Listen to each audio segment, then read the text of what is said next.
नमस्ते बच्चों, मेरा नाम सचिन कुमार। आप देख अपनी बायोलॉजी क्लास। बच्चों, पिछली क्लास में हमने जो पढ़ा था बेटा, आपको याद आ रहा होगा कि हमने क्या किया था। हमने इससे पहले किया था आपका गुरु बीजाणु जनन। ये हम पूरा कंप्लीट कर चुके हैं।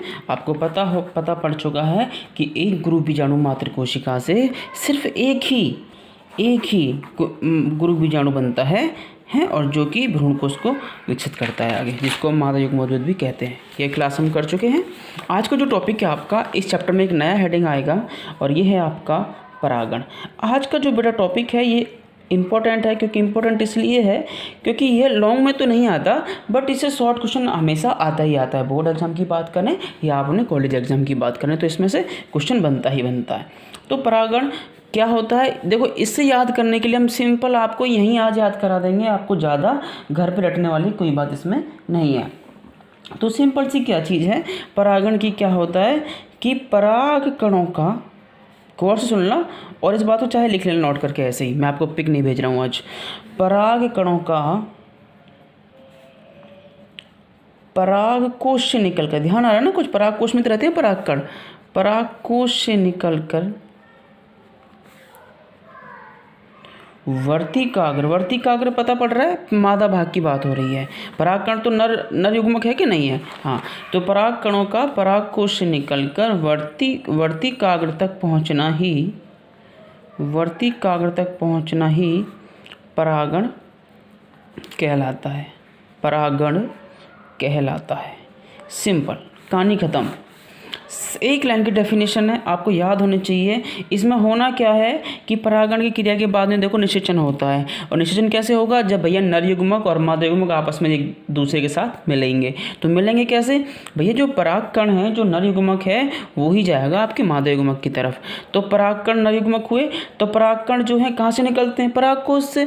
परागकणों का परागकोश से निकलकर वर्तिकाग्र क्या है, आपको याद आ रहा होगा अपना जायांग वाला भाग यानी कि स्त्री केशर हमने ऐसे बनाया था, ऐसे करके, और ये वाला ये वर्तिकाग्र, ये वर्तिका, ये अंडाशय। तो पराग कणों का पराग कोश निकलकर वर्तिकाग्र तक पहुंचना ही परागण कहलाता है। समझे मेरी बात। अब इसके प्रकार, अगला हेडिंग क्या है इसमें, प्रकार। परागण कितने प्रकार का होता है, यह मुख्यतः 3 प्रकार का होता है। 3 प्रकार का होता है। राइटिंग थोड़ी ऐसी आ रही है बेटा, आप खुद लिखेंगे ढंग से। 3 प्रकार का होता है बेटा। नंबर फर्स्ट जो पहला, स्वपरागण। देखो नाम से बेटा गौर, देखो नाम स्व माने खुद, अपने आप में, ऑटोमेटिकली। यानी कि इसमें क्या होना है कि इसमें जो परागकण है वो उसी पुष्प के वर्तिकाग्र से जाके मिल जाएंगे। यानी कि सेम पुष्प की बात हो रही है। और पक्का इसमें ये जो पुष्प है ये द्विलिंगी होगा, नहीं होगा भाई, जब तो स्वपरागण हो रहा है इसके अंदर। कि जो द्विलिंगी कैसे है कि एक ही पुष्प है, उस पर भैया आपके पुंकेसर भी हैं, स्त्री केसर भी हैं। तो पुंकेसर में क्या है, परागकण बनेंगे, पुमंग से परागकण बनेंगे, नहीं बनेंगे। तो परागकण निकलकर उसी पुष्प के जो वर्तिकाग्र है वहाँ तक पहुँचेंगे। तो यह क्रिया स्वपरागण कहलाती है। तो आप क्या कहेंगे सादा इसमें कि परागकणों का उसी पुष्प के वर्तिकाग्र तक पहुंचना ही स्वपरागण, स्व माने खुद, उसी का स्वपरागण कहलाता है। उदाहरण के लिए लिख लीजिए बेटा साहब, इसमें आप मटर लिख लीजिए, चावल लिख लीजिए, हैं, और क्या बोलते हैं आप, गेहूं बोते हैं खेतों में, गेहूं लिख लीजिए। ठीक है, ये सारी बातें आप इसमें लिख पाएंगे। अच्छा, नंबर 2 दूसरा जो है आपका, एक है इसमें सजात पुष्पी परागण। सजात पुष्पी परागण। यहाँ कंफ्यूज नहीं होना है कि आपको उसी पुष्प की बात नहीं हो रही। इसमें क्या है, परागकणों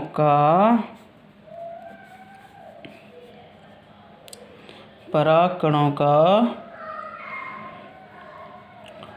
उसी पौधे के किसी अन्य पुष्प की बात हो रही है, किन्हीं अन्य पुष्प के वर्तिकाग्र तक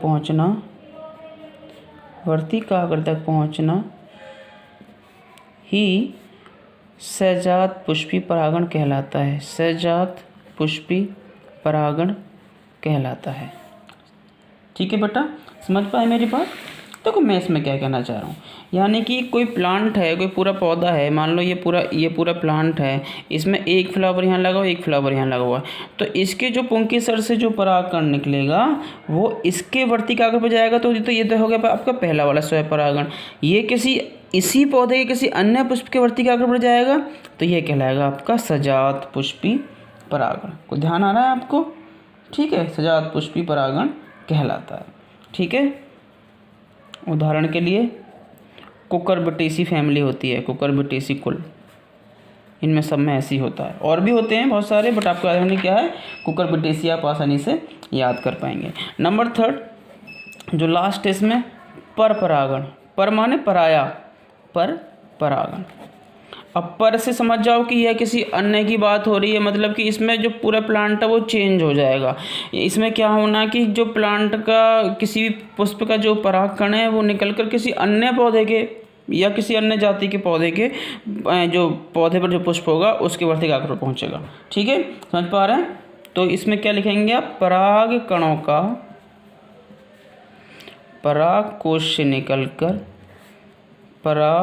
से निकलकर किसी अन्य पादप या किसी अन्य पौधे के वर्ती काग्र तक पहुंचना पर परागण कहलाता है। बेटा राइटिंग में लिख रहा हूँ, आप बस मेरी बात सुन के लिख लेंगे, अब नोट्स बना लेंगे। पराग कणों का परागकोश से निकलकर किसी अन्य पौधे के वर्ती काग्र तक पहुंचना ही पर परागण कहलाता है। उदाहरण पपीता,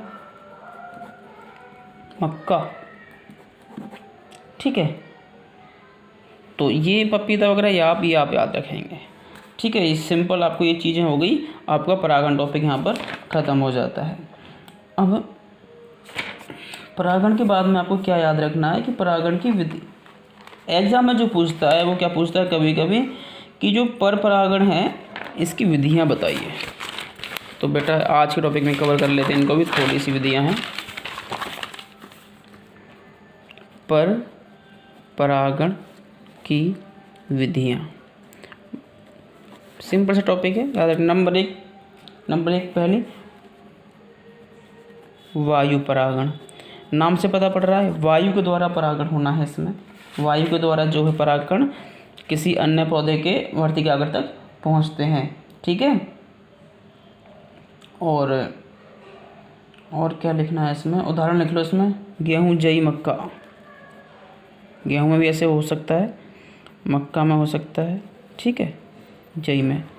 ऐसा नहीं कि किसी मान लो मैंने मक्का यहाँ लिख तो मक्का में बस एक तरीके से होगा, ऐसा नहीं है बेटा। उसमें ऐसे भी हो सकता है, वैसे भी हो सकता है, कई तरीके के हो सकता है। दूसरा जंतु परागण।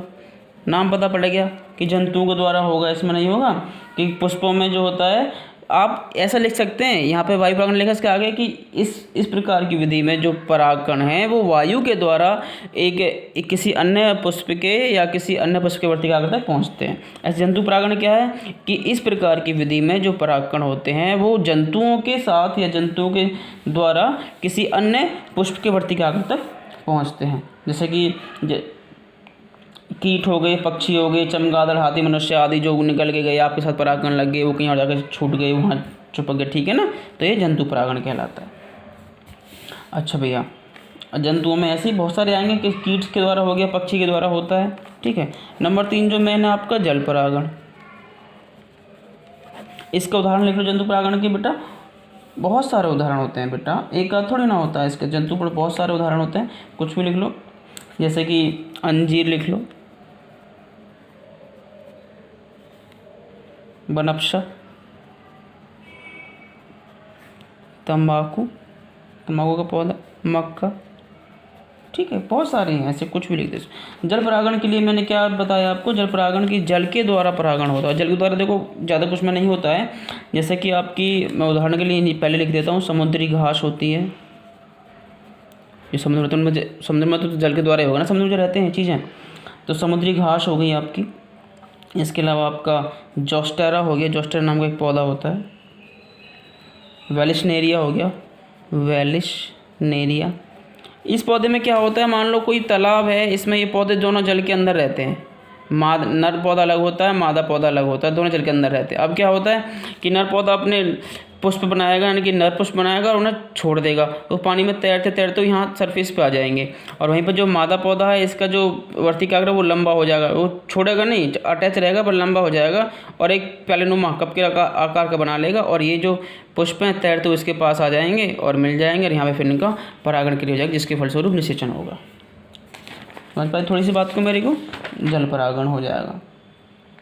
ठीक है, ठीक है। अब इसके कुछ लाभ और हानियां हैं, थोड़ी वीडियो लंबा हो जाएगा बेटा, मैं कल आपको बताऊंगा कि पर परागण से कुछ लाभ होते हैं, हानियां होती हैं, और आपका फिर कृत्रिम संकरण क्या होता है। इसमें बस 1-2 टॉपिक और बचे हैं, फिर ये चैप्टर ख़त्म हो जाएगा। Thank you.